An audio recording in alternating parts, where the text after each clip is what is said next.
Hello and welcome to Long Beach Lens. I'm your host, Derek J. Simpson, Executive Director of the Long Beach Community Action Partnership. Our first guest is an intern in our youth program, and specifically the Leadership Academy Mentoring Program, or LAMP as we call it.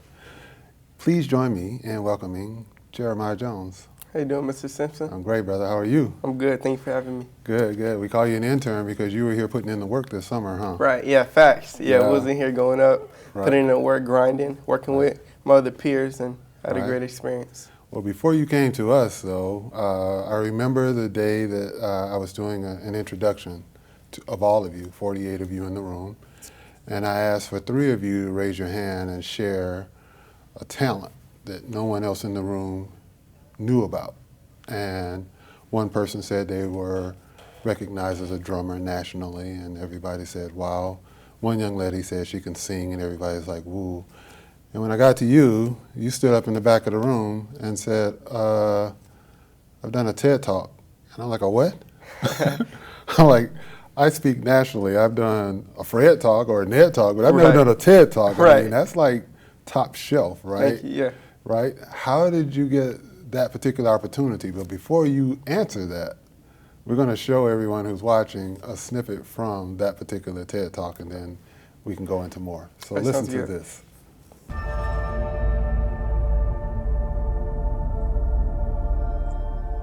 So to you kids, believe in yourself. Never give up. And if somebody tries to bring you down, don't let that happen, because they're just jealous of your success. You have to stay focused. Follow one course until successful. To you adults, listen. So, you have to listen to these kids too. Just because we're so young, I know we don't run things around here, but hey, we still have big dreams as well as you guys do. You have to listen to these kids because if you don't listen to them, you might put them down. You might make them feel like you just popped their bubble. You might make them feel that they're a nobody. That would be the worst feeling for a kid, to be a nobody. I mean, all the kid ever wants to be is a leader, a successful person. A leader and a successful person. Yes, sir. That's amazing, man. Congratulations to you. Thank you. You were in 8th grade and 13 years old. Yes. What led to that opportunity? So the TED Talk actually led to me having my own company. Okay. So J. Young and Company is my brand that focuses on academic, sports, and leadership. But leading up to that, I'm a fan of Colin Kaepernick.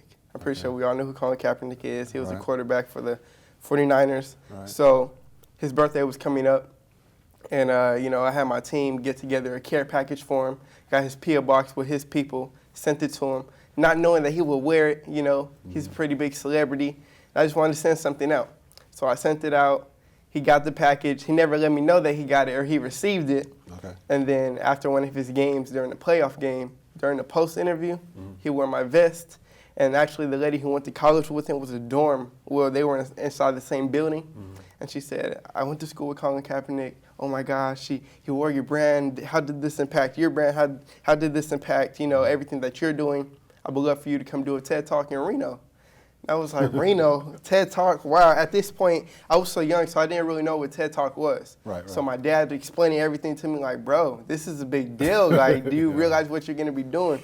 Yeah. So they hit me 6 months prior to the event, got my talk together, was practicing Skype interviews, getting the flights to hotels and everything. So that's how everything came about, and it was a fun experience. They put me in a hotel room. They took me from a limo to the event, so I felt like a top celebrity, but yeah, it was you were. Fun. Thank you, appreciate it. Thank you. You were. And you mentioned your dad, so it sounds like you and your dad are close, and he's a good business advisor. Yeah, my dad, he's like my right-hand man. It's like the dynamic duo, I would say. Okay. Pops, he's been mentoring me since I was young, since I was 8, since I started. Always planning in my head that anything I want to do, I can achieve, keeping me on the right path. If I slip up, hey, bump me back in. So I would say, yeah, my dad is my right-hand man. He helps me with a lot of everything that I want to do. How did life change after TED Talk? I mean, I'm sure that went viral around the world. Did your brand continue to grow? Are you still doing it? Did you do other presentations? What changes happened in life? So before TED Talk, I had my very first flagship store at the Pike. Okay. So from there on, after Colin Kaepernick wore, after I did my TED Talk, sales went up because he wore that vest. Right. So it was called the J. Young and Company collection vest, red. But people were calling and ordering, say, can I get the Colin Kaepernick vest? Can I get this vest? Can I get this vest? Okay. But after the TED Talk, I hit the front page of Yahoo. I was getting interviews from different blog websites, and sales were going up, and till this day, I'm still doing my company. I still have my own, and actually we transitioned into a 501c3 nonprofit organization now, in which we, want to put on events and build more partnerships and grow my rewards program across the world. Now, we met going back to LAMP as a result of you being in the LAMP program. How did you hear about us, and with all that you've got going on in life, what inspired you to become a part of the LAMP program? So actually how I heard about the LAMP program, I was at school one day. And my dad always texts me and my brother group chats. Right. So, morning messages, good morning, sons. Hope you guys have a good day. Love you. Love you too, Pops. A couple hours later, he sends me this flyer. And it said I can make up to $1,000. But then I also saw I can learn more stuff about music, graphics, silk screen and everything. So I hit him back and was like, okay, I'm going to call them, maybe go up there and get an application. A couple days went by, got an application. Turned it in, got the interview, got the position.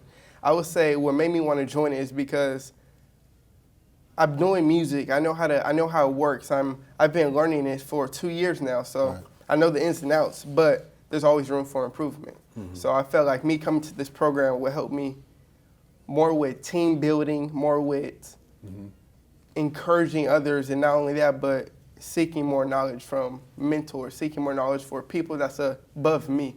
Because did you find that to be the case once you got in the program? I found that when I came to the program, I didn't even know that I was going to be able to meet the CEO of the organization. And then you were giving us different classes on etiquette, different classes on, just different things to better yourself. Right. And some kids probably didn't take it serious, but I did, because I can use what you said and your knowledge for my everyday life. Right. Because most people don't get the opportunity to be firsthand like this. Like, they don't get the opportunity to actually meet an individual that's willing to help you, that's willing to give you that advice. So just with that being said, I appreciate that as well. Absolutely. Well, you never stop learning. So even at this place in life that I have, seeing someone young and hungry like yourself, someone who's gifted like yourself, it makes me want to do even more. So thank you for being you. So now you've talked about, being in school. You're just out of high school, looking at your next step, and music is something that you're passionate about, and you had a prominent role in 2 of the songs that the LAMP students performed as a rapper. So insight into what your aspirations are about music. You've got the clothing line going, but where do you see yourself going with music, and what's next? So with the music, I want to take it far. I want to go worldwide. Okay. And actually how the music came into place is me doing motivational talks. Okay. So I was doing motivational talks at different schools, different events, and I realized that I was reaching a certain amount of kids. I was reaching that good amount, but in the crowd I still saw some blank faces. Mm-hmm. So I'm thinking, what else can I do to interact with them? What else can I do to pull them and grasp their attention from my peers so they can relate to me? So I thought, and I was always around music when I was younger, so it was so ideal, but I always had a love for music as well. So that's how music came about, and where I see myself going in the music industry, just worldwide, far, touring overseas, reaching people with my message that my music is like a new, fun wave. It's like when you hear, you just want to dance, you just want to party, you just want to vibe, you feeling good. And, my message just all across the board with my music, my nonprofit, my business.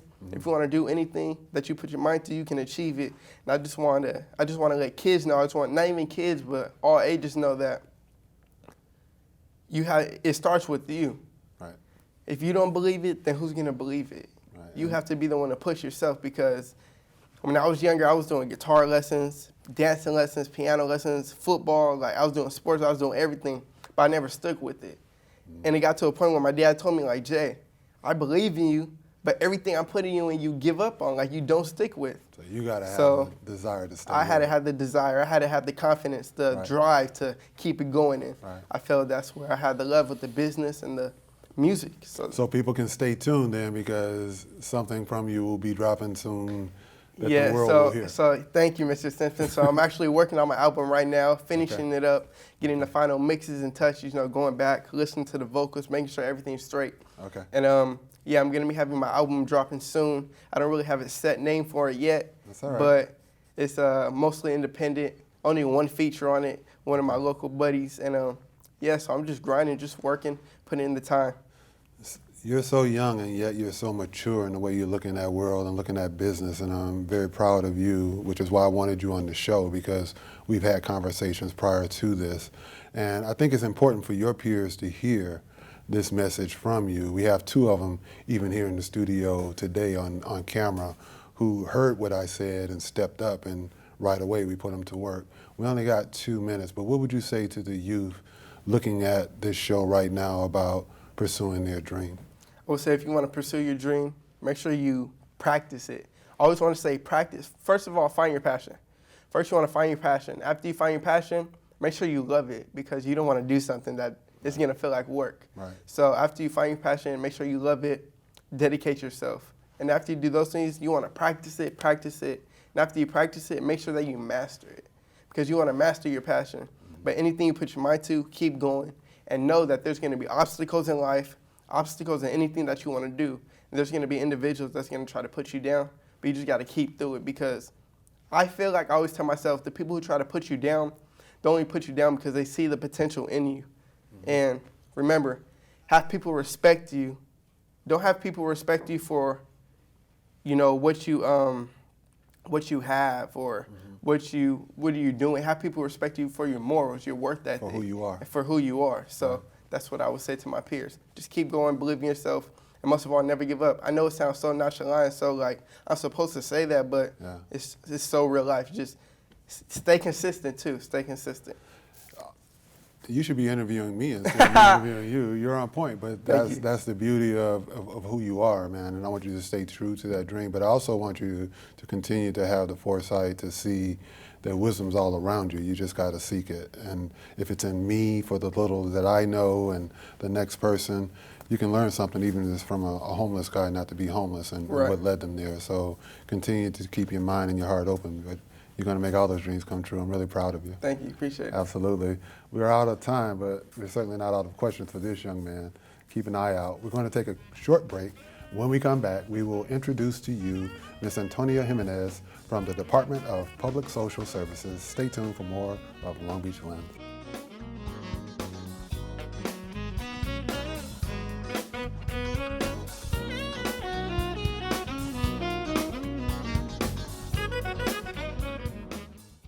PadNet is a public access channel where they help up-and-coming people who want to make a difference in their community and also want to learn about starting their own show, learn about production, broadcasting. Just is a great start for somebody who actually don't necessarily want to go to school, but also get the experience.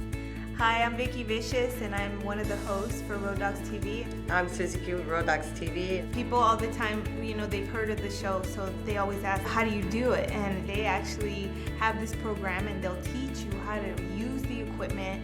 They'll help you produce. So we rent out the equipment, we get to use the studio, most importantly, get to share our art, our culture, and the people that we know to the rest of the community.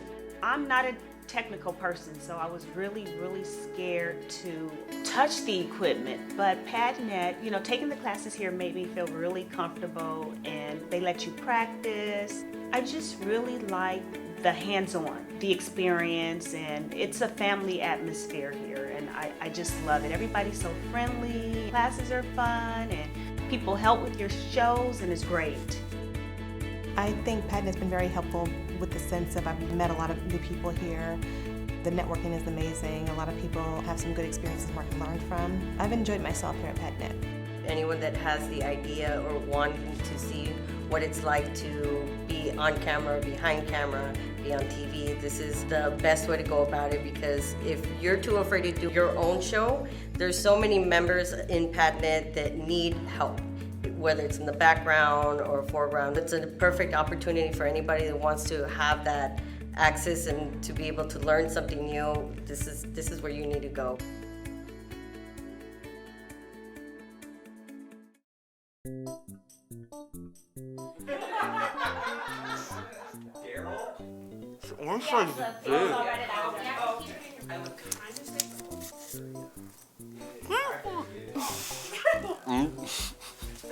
Can you eat the orange? Yeah. Can you eat the orange? Yes. We always want to.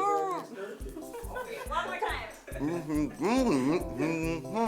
There's a snake in my boot.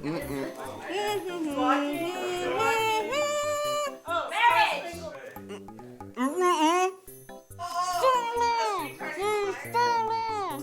It's alive! It's a lime? Yeah, no, it's alive! We got to eat on the road. I'm the king of the world. I'm the king of the world. We always have Paris. We'll always have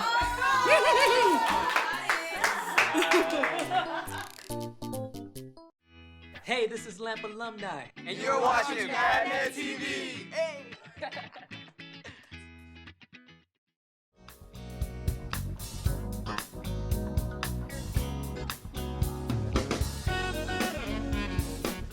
Welcome back. I'm Derek J. Simpson.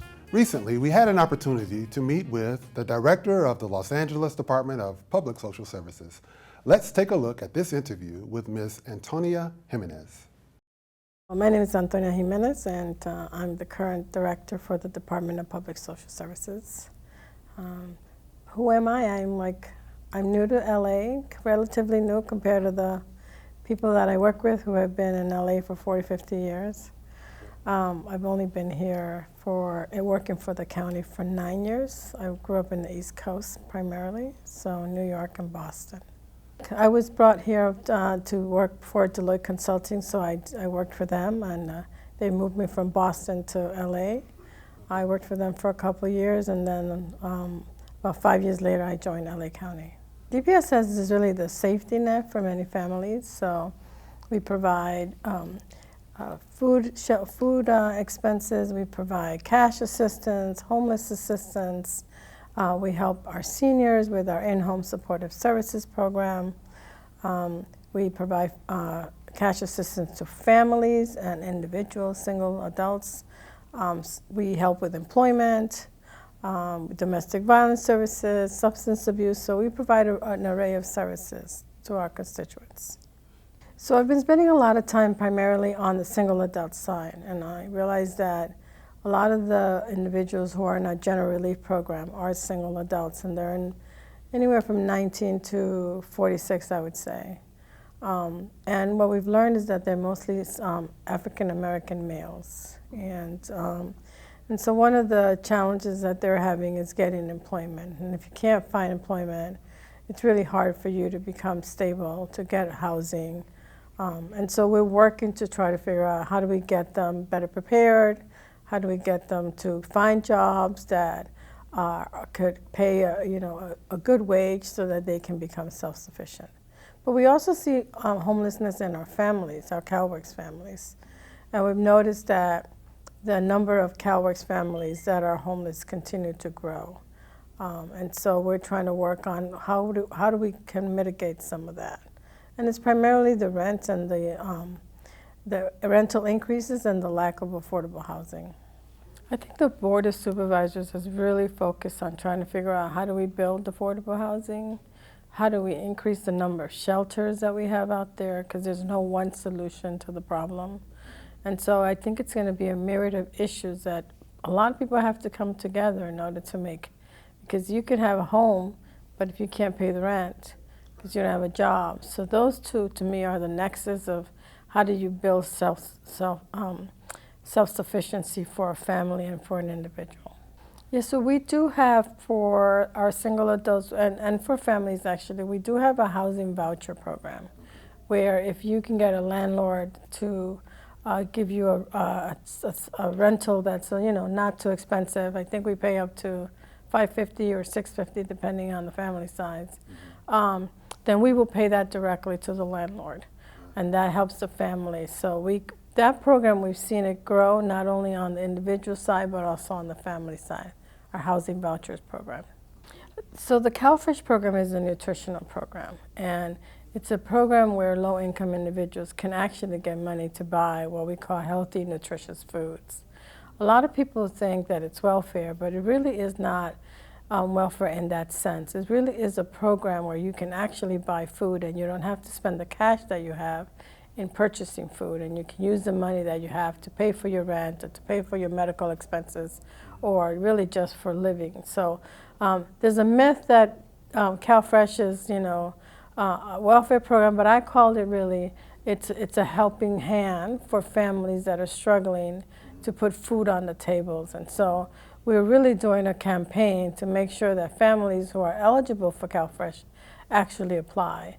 And for the first time in, I think, 30 years, seniors are now eligible to apply for CalFresh. So it used to be that you were an SSI or SSP, Social Security income or Social Security supplemental payments, that you would not qualify. You would get $10 for food. The legislature changed that, and effective June 1st, individuals, seniors, or disabled communities who are on SSI or SSP are now eligible to get CalFresh. So we're doing a major campaign to help those individuals apply. So CalFresh is really for individuals who are low income, who meet the 130 to 200% federal poverty level, depending on the program that you participate in. But a lot of students are eligible for CalFresh and don't know it. And we've been partnering with a lot of community colleges to make sure that we get the message out.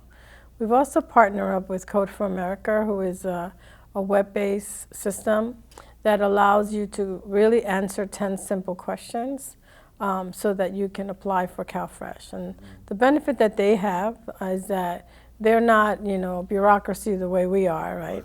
We don't have the luxury of mandating certain questions in order to make sure that you qualify or not. But they are able to do that, and they're able to screen out those individuals that don't, and they're able to help those individuals that are qualified to CalFresh to actually submit an application. We've seen with that seniors and students are the ones who are primarily using the Code for America app. So we're really excited about that. So if a senior who is on SSI or SSP, previously they were not eligible to receive CalFresh, to apply for CalFresh. Instead, the government gave them a $10 food supplemental payment. So as of June 1st, that changed. And so therefore, these seniors and the disabled individuals who are currently receiving SSI are now eligible to receive CalFresh. So in LA County alone, we have about 246,000 individuals who are potentially eligible for CalFresh. And so we're working with the communities, and we're working with the in-home supported services, our own social workers, as they go visit these seniors to help them apply for CalFresh. So DPSS is the largest social service agency in the country. We have about 14,000 employees, $4 billion budget, and we serve about 3.5 million individuals. So we serve 1 out of every 3 Los Angeles residents. We want people to be able to get the service, but we don't want them to be burdened with having to come into our offices. And so we've launched what we call an intake call center. And in that intake call center, you're able to call in, apply online, and have the CalFresh application taken by an eligibility worker who will process your application. And 74% of the time, it will be that same-day approval. So we're working with that. We also know that sometimes people have a hard time authenticating to get information about their specific case. So we're using voice authentication right now. So now we're about to start to launch that. Once you've authenticated your voice, the next time you call, we will recognize you primarily by using your voice. So that's a new technology we're about to launch. We also have telephonic signatures. So when we take your application, we don't have to send you the document to get you to sign and give it back to us. We have the ability through the phone to take your telephonic signature. So we've done all of these technologies in order to make sure that our clients are served without having to ever step foot into our offices. I think what excites me about being at DPSS is that I know that every single day we're helping a family, we're helping an individual. We can transform lives, and I remind my team about that every single day. Not everybody has an opportunity to have a job where they can have such a positive impact on a family. And so we need to take that with a lot of seriousness, a lot of respect, and with the utmost customer service that we could provide. And I think that's why when I can design a program that I can help an individual, I can help a family, I can improve services to our clientele, that's what keeps me going, and that's what excites me about my job. I would say two things. Continue to expand the call center so that more and more people can call and get the services that they deserve. And the second thing is collaboration with other departments. So one of the obstacles that we had is that we would screen people for mental health assessments. So we would determine that you have a mental health impediment. And then we would give you a piece of paper and send you along your merry way, hoping that you will find mental health.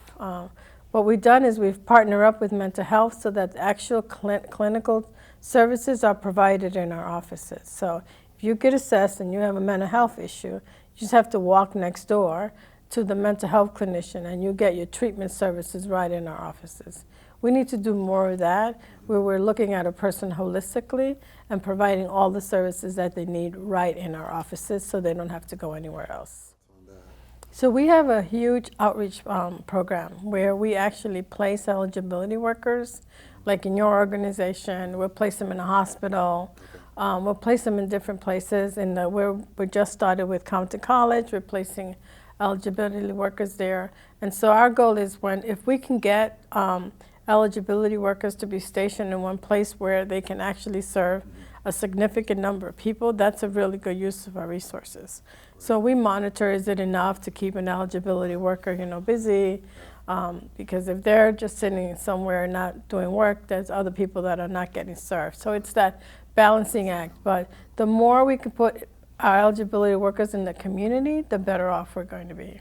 Well, this is great. I'm glad to be here. I often think that we as bureaucrats have an opportunity to really transform lives, and I take that responsibility very seriously. And I'm grateful that I have a board that allows us to be creative and innovative and supports all the ideas that we have, and willing to take risks. We might try a program, it might not work, but at least we gave it the college try to to really transform how we deliver services. And I think you're going to see more of that coming from us. I'd like to thank our guests, Jeremiah Jones and Ms. Antonia Jimenez, for joining us on today's show. Be sure to follow PadNet TV on Facebook, Twitter, and Instagram for the latest updates. We also welcome your comments and thoughts regarding this show as we strive to make Long Beach Lens a favorite source of local news, information, and entertainment. This show has been brought to you with the support of the Long Beach Community Action Partnership. Thank you for watching Long Beach Lens.